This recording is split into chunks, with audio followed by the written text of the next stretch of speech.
This guy is an agriculturist, but you probably never knew him as such. And from his lawn and his manicured garden, you could tell, you know, he knows a thing or two about greenery. So we're here to utilize it. Uncle Hack, thank you very much for inviting me to your home. No, you are welcome. Thank you. And to the crew also. Yes. Yeah. Let me divert a little bit, but I mean, how much have you played in this greenery? Before I even go back. I suppose traditionally, and you are a traditionalist. Yes. Taking care of the house is the job traditionally of the lady. Yes. So she takes care of it. I just once in a while supervise and I want a few things there, but it's not. You can't take the credit. No, I don't. I don't want to take the credit when it doesn't belong to me. Of course. Well, I think she's done an absolutely good job. But let's go all the way to Begro and growing up in Begro. What was life back then? Life was very interesting. We had not been exposed to the outside world, so to speak. So we're satisfied with what we're getting from there. Even though we had to fetch water from about 2 miles away, we took it all within a day's assignment, a day's job. And the schools were there, competition was keen among the schools, among the teachers, even among the religious, various religious groups. It was interesting. I mean, like during the vacation, as I was telling you, we would go and sleep in the forest, and then hunt for snails. And then when you bring that, and at the end of the day, we break them up, put them on sticks, and then roast them so that they become preserved. Because there were nothing like fridges. You didn't have a fridge or anything, so we had sort of heat-treated snails, which you can keep about easily 2-3 months without it going bad. So it was good. Life was good at that time. And as I was mentioning to a friend, in 1949, for example, my father used to have send a messenger from the postmaster telling my father that maybe at 2 o'clock or at 3 o'clock there will be a call for you from Kofridia or from Accra or wherever. And we're able to do that. So 49, way back in 49, there was telephone communication between Begro and the other parts of the country. Wow. But then everything collapsed, and then we only got back communication after the introduction, the advent of mobile telephony. And that's where sometimes my regrets are. If we had built on the infrastructure, on the commitment of our forebears, with them trying to do the best that they can, I'm sure we would have done well. The schools, although we're there, we're not inferior. These and so-called international schools and whatever, Dadaba schools, were not available. So what we call Saito, that's all we all attended. And we managed then at that time even to understand. Competition was keen. We had to read. During the vacation, you have to tell, when you came back, tell your teacher how many books you've read. And even as far back as those days, we read very distinguished authors of the English tradition. And again, also there was tradition played a central role as far as the language and the thing that we do are concerned. So here we are, we're people who could identify themselves with a certain level of tradition and understanding and the total and absolute respect for age. You know, there was nothing like equality or not. I suppose the women now going back might say that at that time they were dominated by the males, but it was considered normal that the head of the household, being the man, the head of the clan, being a man, should lead, and we followed, and sometimes without much questioning, because the wisdom of the elders, gotten from years of experience, were good. And looking back, I don't think there were any instances where I thought my father or anybody made a dramatic mistake or something. They would sort of hear almost everybody and then come to a conclusion. You are a traditional chief leader, and you know how it is done. They sit, they listen, to the submission of all of them, and at the end of the day, pronounce themselves, which seemed to be the consensus that he has to. So it was. I love the traditional setting. Yes. I'm picturing the girl with not even a fridge. You know, life was basic and simple. You know, you stay out in the woods and hunt for your snails. But the students or the scholars or, you know, the Hackmans that they've been produced from that environment, I ask myself, how was that done? Yes, I've always given the credit to the teachers. It was a good crop of dedicated, committed teachers who were bent on ensuring that the best and only the best was good enough for their pupils. And so the teachers took pleasure in making sure that we are taught the proper things. And I said that the competitive spirit was also there, even among the teachers. How many of your pupils pass the common entrance examination, have scholarship to go to the various schools at that time, which were being established nationwide. That was before the GET schools, the Ghana Education Trust schools that Nkrumah put in place. And so they were very limited schools, basically owned by the churches and the missionaries, and the competition was keen. So you had to do well. And that was, I think, the credit will go to the teachers, and we, the pupils, were also supposed to be doing well and giving of our best. And every mother and father was also proud to say, my child was first. And everything was done in an order of merit. And you wanted to make sure that you were in the first 10 or something like that, yeah. The commitment was something. There were no distractions of the video, of mobile telephony, of whatever and the rest. All you had was you were married to your books.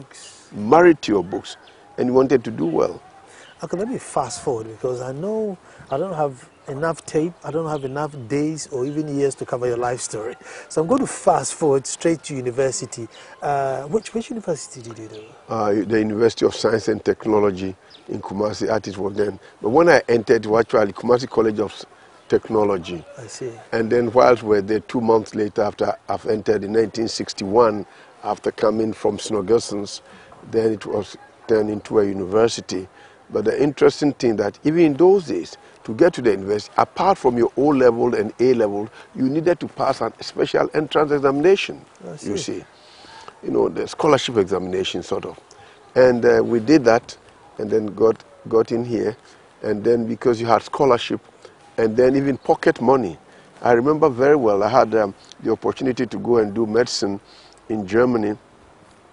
And my father couldn't afford it. All we had to do was buy the ticket, and then everything was taken over by the German government. My father couldn't afford the ticket, and so I had also passed to go to Tech. So you go to Tech, and then everything was free, 5 meals a day sometimes, and then you were given £120 as pocket money. And every vacation, they made sure they gave you vacation employment, because maybe the numbers at that time were small, so they could handle it. And at that time, the commitment and the level of corruption was much less. So whether you were in charge of Ghana Education Service, or you were minister, or you were this, your main concern was to make sure that you shine in the corner that you've been put there. Looking back, and I also give it to a crop of people. So when we went to the university, also it was the same. And we get to the various halls of residences. So you don't pay any fees, and they give you pocket money? Yeah, they gave us £120. And that was plenty of money, eh? £120. That was enough for the whole year. I was even able to buy a little record player. I love music, so I bought a record out of that. And every summer, every long vacation, they found you a job. I was doing agriculture, so they would attach you to, say, Craig at that time, West Africa. It was called West Africa Cocoa Research Institute, and then to the state farms, or to any of the farms, so that you had practical experience. Wow. It was all organized by the university and the state, if you like. At the time, were you hoping to come out and become this big agriculturist? No, I went to the university wanting to do pharmacy, for one reason or the other, which is personal, I changed and I went to agriculture and then to agriculture economics. But when I was there, from Snoggersons, we had a society called the Alls Club. It was a debating society. So you got interested in politics. And at that time, we were all committed to making sure Africa was liberated. Marxist? So, well, basically, we were all, pro-Nkrumahs, sure. you see. We were. And my mates were people like Professor Modibo Okran of blessed memory, who was a Supreme Court judge, Dr. Professor Riku Brobe, and all these people. Our commitment was absolute, that we should help other Africans to achieve independence. But when I went to university, my eyes sort of, as they say, began to open, and I found that within the part, that structure, which was orchestrated by the CPP at that time, there was no area for dissent. So all of us then left that group. It wasn't a CPP group. Eventually they established something called NASU. But we left, and then I was, then we're trying to tell Nkrumah that there was need for dissenting opinions. And at that point, at one point, he wanted to become life president, and then only one party state. And we thought those things were not the best of things for us. So going from my background of a debating society to the university, then I joined student politics, then I was secretary of the hall, I became president of the hall, then I became deputy secretary general of the National Union NUCS of Ghana students, and then eventually his general secretary when some of our people were put in preventive detention in Nsawam. So it was snowballing all over the place. But what is interesting is that we were committed to ensuring that democracy prevailed in Ghana, even though we thought we understood what it meant to be democratic, and that we thought that the Preventive Detention Act was something which should be expunged from the books of Adam. So you see, Nkrumah did well, but at one point, I think the power, everything went to his head, and then he began to be the alpha and the omega of the country, and nobody opposed him. And that's why you found that most of the politicians in those days, some of them even deserted the CPP, and that's why attempts were made here and there against him and what have you. But the important thing is that the only dissenting voice in those days were the students. The students rose up, yes, the National Union of Ghana students rose up against one-party state, against President for Life.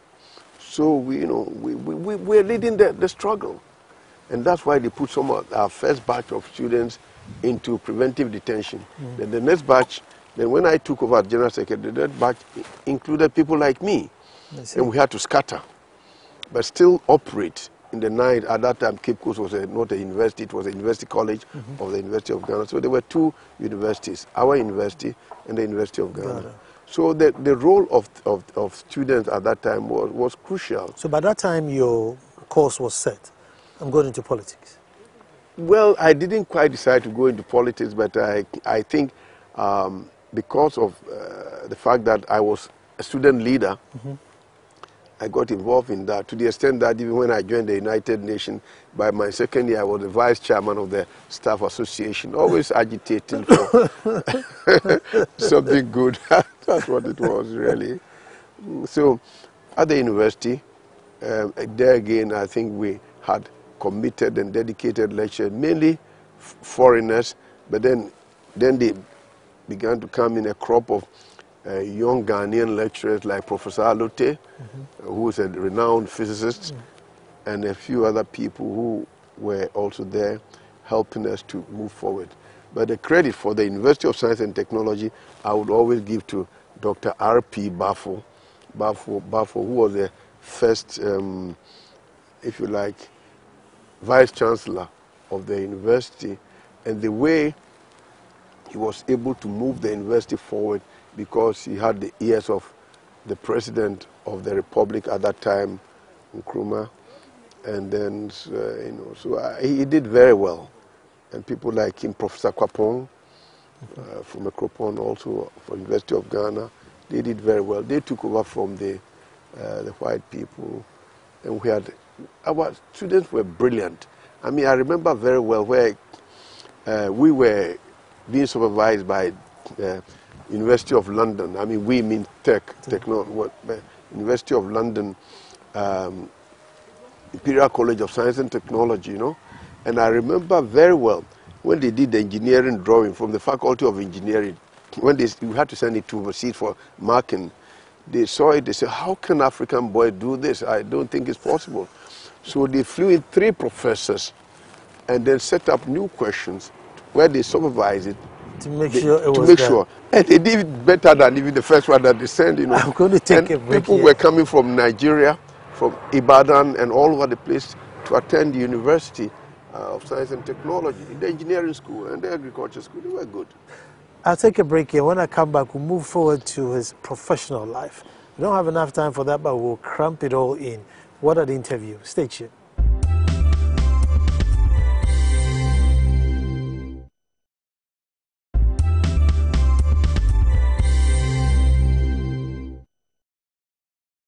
Well, thank you very much for staying. The good old days, when we could write exams and professors from abroad would come and sit and make sure that we did it, not they cheated and he cheated and cancelling results all over the place. Where are the good old days? Yeah, we need to bring them back. That is right. The interview is making me excited and sad at the same time.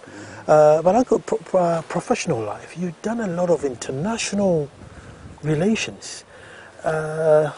But for an agitator, I would have thought you would be a unionist, stuck here somewhere. I finished agriculture, joined the ministry, and was working there. Went to the Sudan, where I studied field experimentation. Then went to the Netherlands, did agricultural planning. And whilst I was there, I'm supposed to have done very well. And so there was an advert for economists. I was an agriculture economist then, to go to join FAO in Rome. And I applied for it, and I guess because you see, Snodgrason trained me to be able to really argue my case out. So at that course in Rome and in Netherlands, in The Hague, I did very well. So they asked Professor Mollet, who was a consultant for the FAO, United Nations, oh, do you know these Africans? Then they said, oh, he's good. If you'll be lucky if you have him. That's what I was told when I joined. And so that one position advertised, and they said over 140 people applied. So I got chosen because I had a recommendation from Professor Mollet. Because then I went there and I didn't disappoint. At that time, there were 5 of us from Africa, really. And you needed to work twice as hard to get in, to be recognized. And I did. I was determined to make it.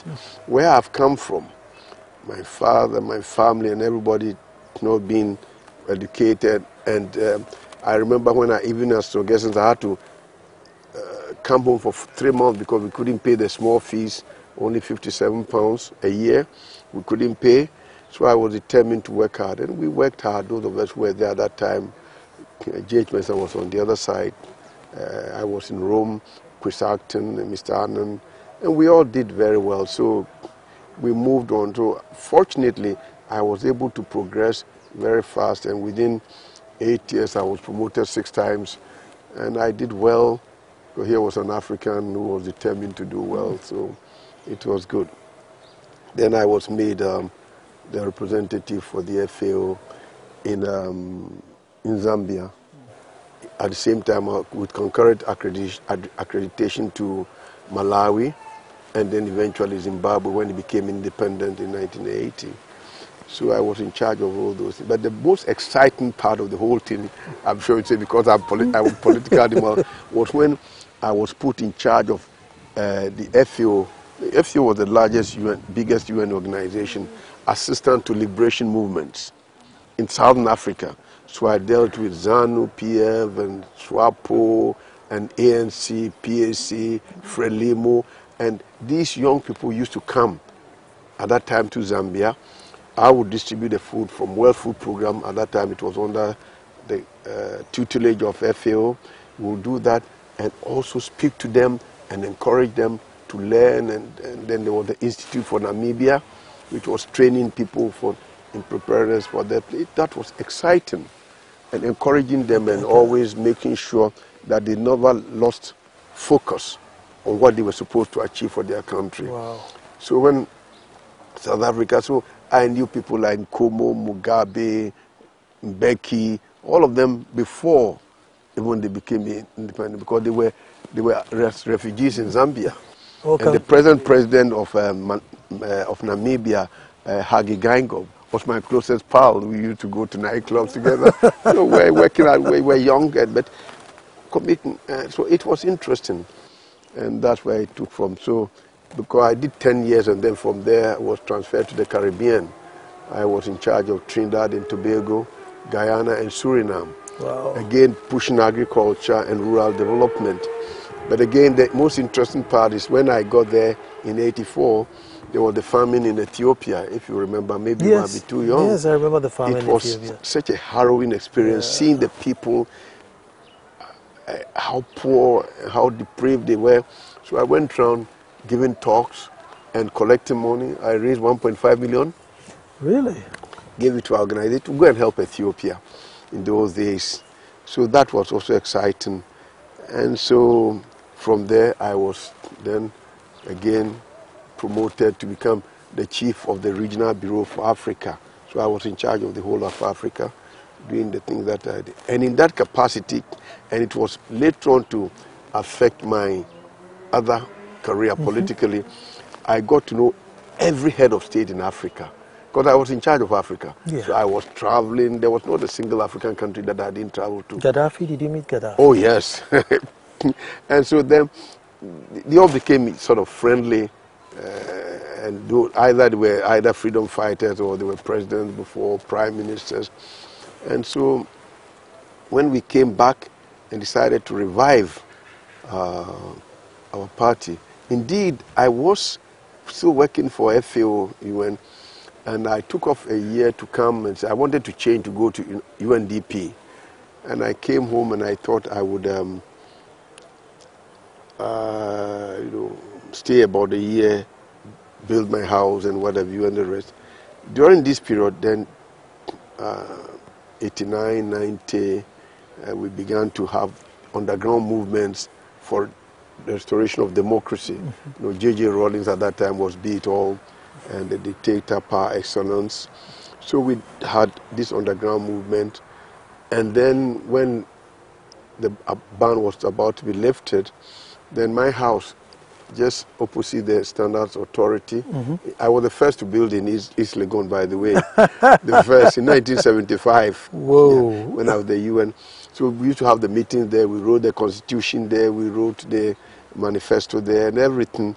And then once a week we go to Mr. Kreku's house for the bigger meeting. Almost like technical secretariat of our party. And all the money that I had. So I don't know whether I did the right thing or the wrong thing, but I went to the UN and I said, and I told them, give me all my money. See, we had the superannuation scheme, pension and things like that. I don't want any pension. Give me all my money. They gave me plenty of money at that time, $265,000 in one go. Back then? Back then, it's equivalent to about 20 million. So I used that a lot to help the party. Wow. I found the party really. So I became the first national treasurer and the second and about 10 years national treasurer. So this is how it is. So when we won power, at least when we went to parliament after boycotting the 92 elections, when we went to parliament, I was made the spokesperson at that time called the shadow minister for foreign affairs. And so that's when, when President Kufuor won power, most of us were given the portfolio that we're handling in opposition. Okay. So I was given foreign ministry. And your background must have helped, as the trees would say, Fufua Tongkwem, because these are the same people that you'd work with all your life. Yes, it was interesting because wherever we went, I knew the president. So I had to say, this is my president, and he also had a stature and an imposing presence so we can afford to miss him. And selling him, I always say, was not very difficult. If you have a good thing to sell, Nana, you don't really have difficulty. And was good, and he carried himself very, very well. And so going, both him and the vice president. So my job was to do the selling. So we did, and decided then in foreign affairs, restructure a little bit, and then make sure we made our presence known. So after 1 year, I told Mr. President, maybe you better take over the chairmanship of ECOWAS. Some people said, but it's too early, he's done down. I said, just leave it to me. And so I knew Obasanjo and all. We went to see all the other presidents, and they agreed that President Kufuor would be a good chairman. So by the time we got to Dakar and he came there, everything had been fixed. Who was supposed to propose him, who was supposed to second him. And he did very well. But I think the most interesting part of my career, since we don't have time, we are jumping, was when the Côte d'Ivoire crisis broke. Yeah. And they went to Paris for 3 months. They couldn't even reach an accommodation. President Kufuor invited them here, but he had to travel out. And so I was left with them. And in 3-4 days of tough negotiation, I managed to get the first ceasefire in the Côte d'Ivoire crisis. That's why in my room, for example, you see me a picture with Alassane Ouattara. Because at that meeting we had Alassane Ouattara, Konan Bedie, Gbagbo, and then the leader of the rebels at that time was Guillaume Soro. And I thought we did very well. And I'm always very proud of it. Right now, I have contact with all of them. And then when I went, the last time I went to Côte d'Ivoire, about a year ago, tears came to my eyes when the president said, but for this man, we will still be fighting. Whoa. And I thought, it was good, but I thought that's big. It was exciting. That's big. And then going to United Nations, too, I wanted us to be have the Security Council. So I told my ambassador there, we have to get it. He said, we cannot get it. We have been there before. I said, that was when there were only a couple of countries in the UN. Now we have a lot of people, a lot of countries in the UN, and so we try. You are chairman of the Faith Committee, which handles the budget and the money. You should be able to use that. And he did it, and indeed, I started that, and Nana pursued it. And I remember even for the chairmanship of the AU, when I went to see them, they told me the slot, they go by slot, was for 208. By 208, my president would have he would do only 6 months, then he has to retire, because I knew President Kufuor was such an avowed Democrat.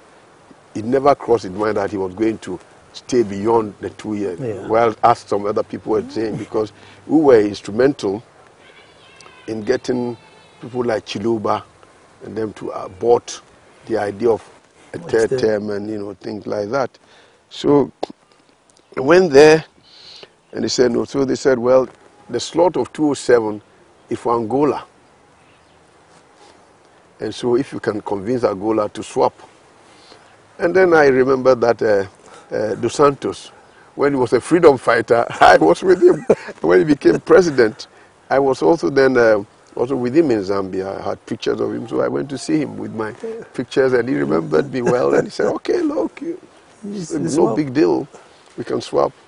And so they agreed in principle, and Nana brought it to Pretoria, so we got the chairmanship of AU, because the President Kufuor did also well there. So my background before, what I had done, I think really helped me launch our diplomacy and what we had to do. And before President Kufuor and our party had a vision of accommodating all our neighbors. Before, when Rawlings was there, he was at loggerheads with the Oyadima and with Côte d'Ivoire. It's only Burkina that he was with. But then when even Blaise overthrew his colleague, then there was tension all around the country. Let me jump into some of the relations, because I've seen you with pictures with Fidel Castro. I mean, who is he like to be close to? Oh, Fidel is an interesting character. When I was foreign minister, then I went to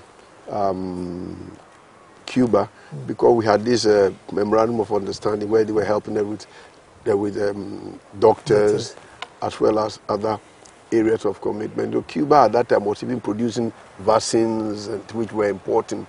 Well, they had done well. So I went to Cuba, met with the foreign minister and all of them, did everything. I wanted to pay a courtesy call on Fidel. And they said, oh, we can only give you 15 minutes. Fine, no big deal, let's go. We went there. He had gone to the field, he had just come back. We started talking. Some strange reason, he really fell in love with me. And we stayed an hour and a half. He took me to his bedroom all over the place, showing me that we could use, and was telling me at that time, Africa's salvation lies in solar energy. Fidel Castro.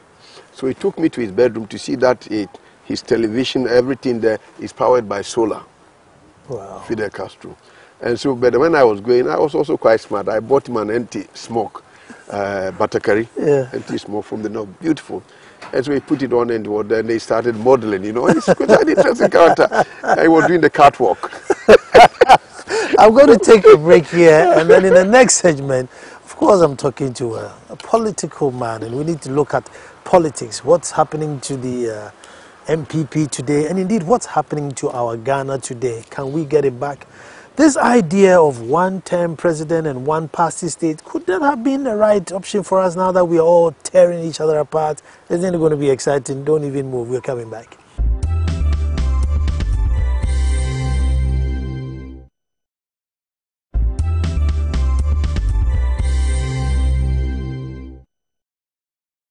Can you imagine Fidel Castro modeling? Can you imagine? I used to be able to get them to do anything that I want. They were my friends, you know. Yadima, Blaise Compaoré, Gbagbo. I got on very well with them. Diplomacy, huh? Because it was very interesting. Yeah. Okay, but let's move forward to politics, internal wranglings in MPP, Ghana today. But I'll start with, is this the democracy you fought for back in tech? Is this what you envisaged?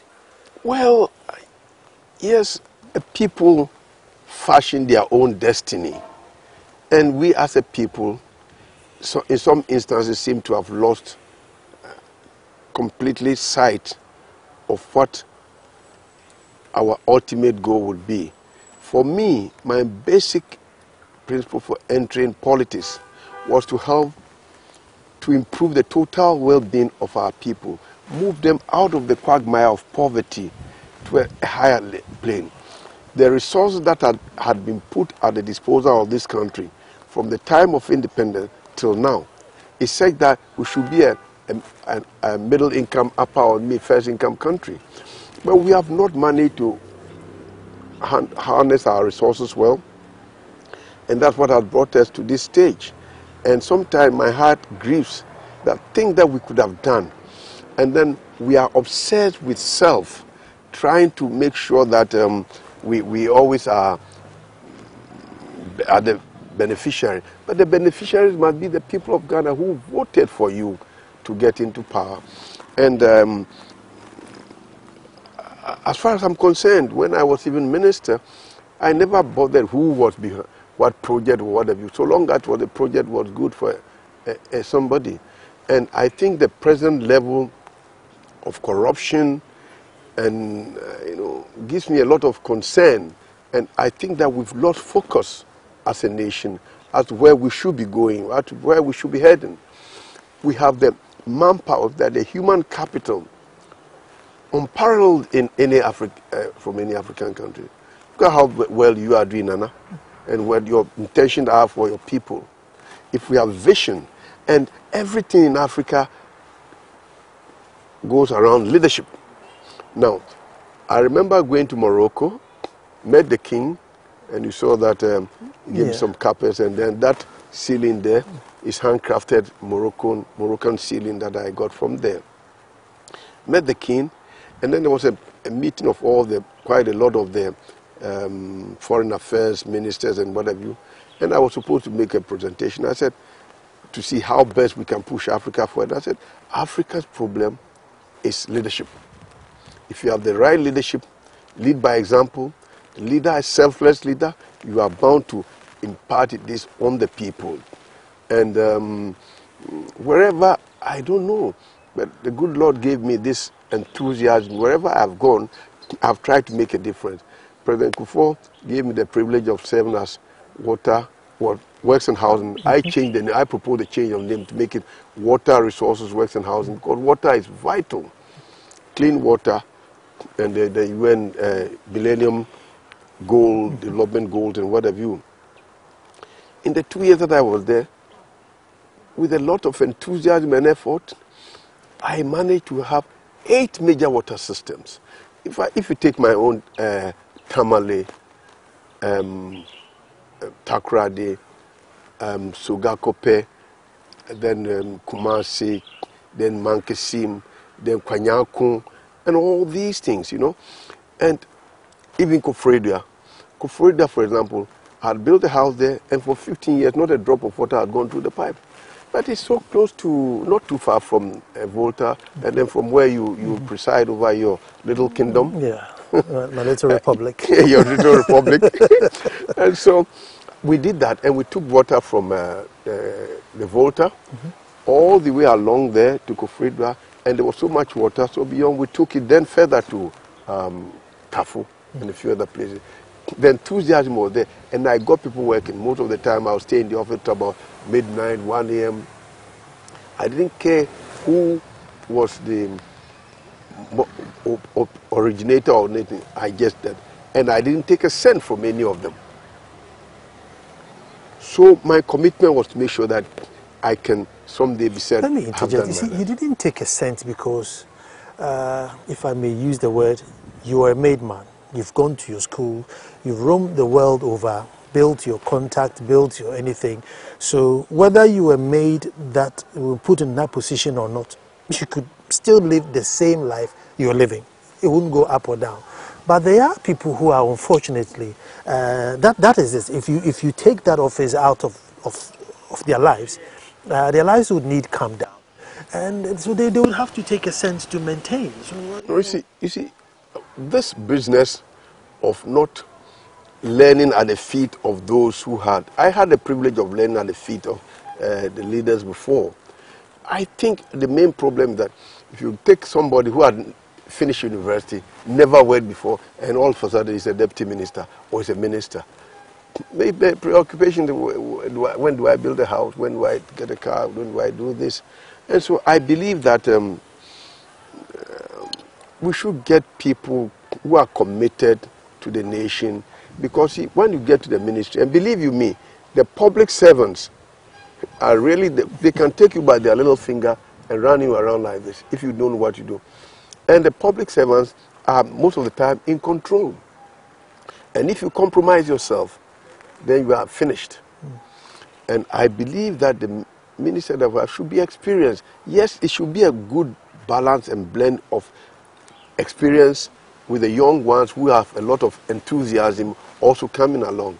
But I don't believe that we just catapult somebody from A to leadership.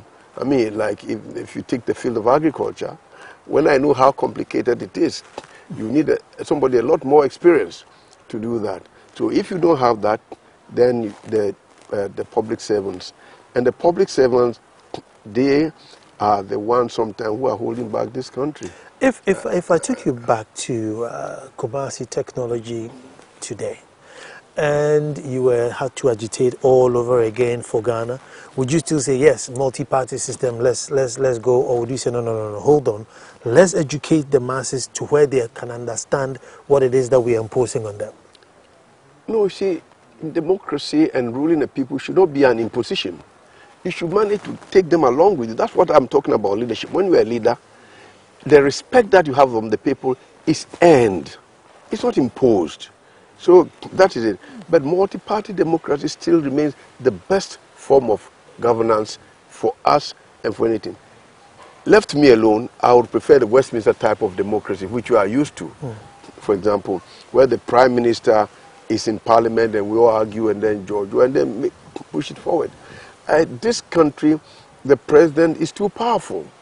Because I believe that the Constitution was fashioned to suit the desires or the dictates of one person who was at that time the military dictator. And I believe that it's about time we took a hard look at our constitution and see how best. But democracy is the only way out. Look at the Soviet Union. It was not democratic, autocratic in every sense, communism and whatever you and the rest.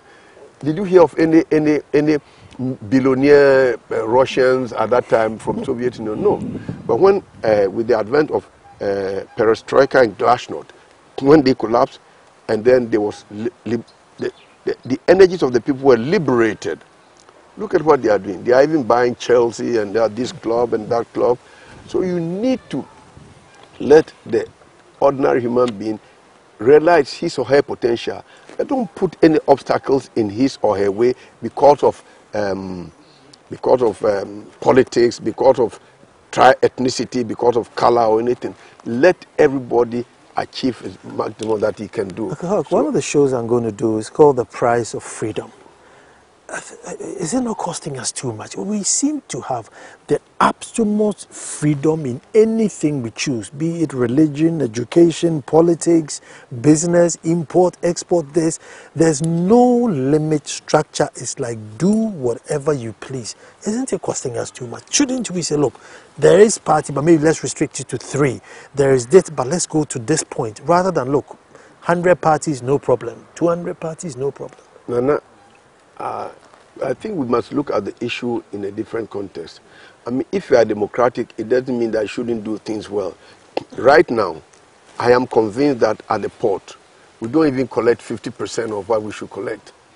And so, therefore, the people there always line their pockets. Everybody wants to go to the customs department and within the shortest possible time have a house. And look at the cars they drive and listen. Elsewhere, your income is matched to your expenditure. And if it's excessive, they tell you that's what it is. So democracy does not. It means that we now should have a say. But we, as Ghanaians, Africans, have always been cowed into submission to authority, and nobody gets up and says, listen, this is wrong. And when somebody rises up, he's going up, then he's given a governmental appointment, and then he shut that person down. I was very disappointed when one of the greatest voices against corruption here was now made advisor. You know, and then where is it? So what I'm trying to point out is that I don't think that unfettered democracy or dictatorship is the way to go. You have to chart a middle course, always with the interest of the people at heart.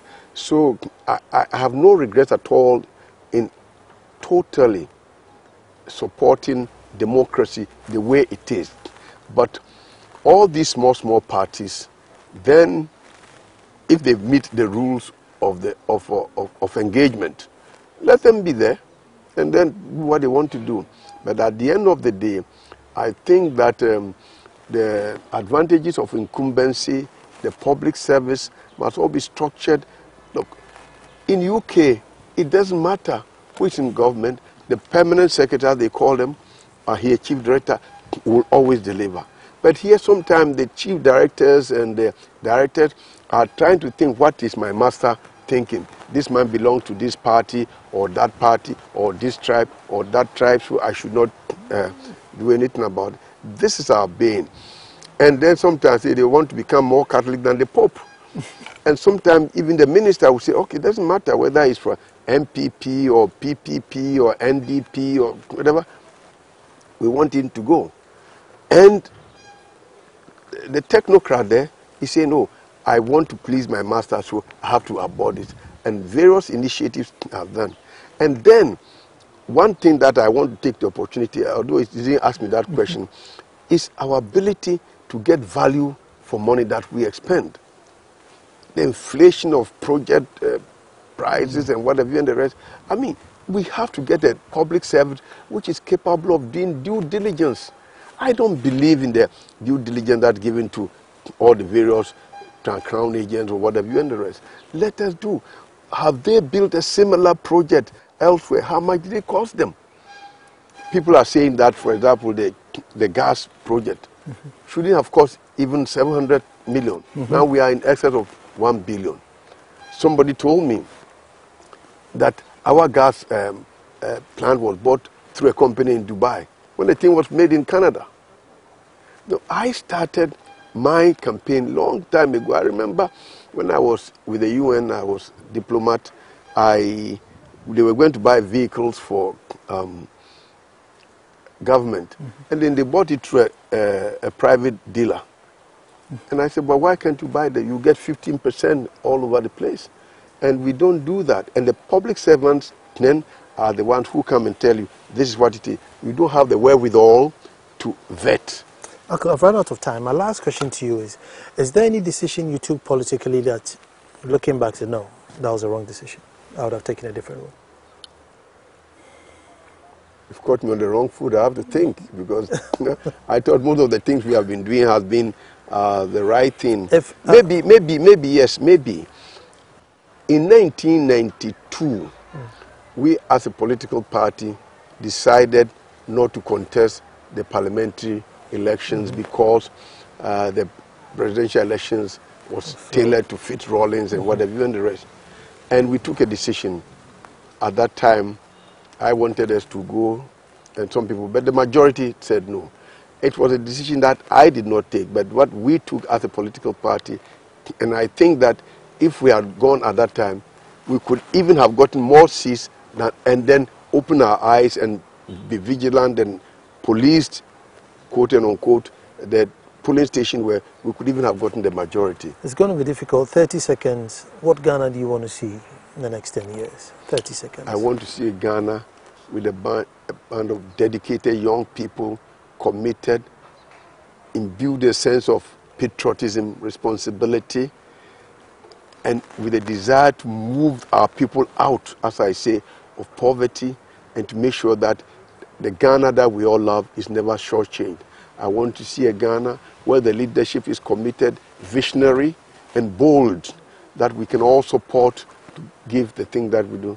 I want to see a Ghana which is peaceful, tranquil, where there's respect for each other, regardless of ethnicity, regardless of tribe, regardless of color.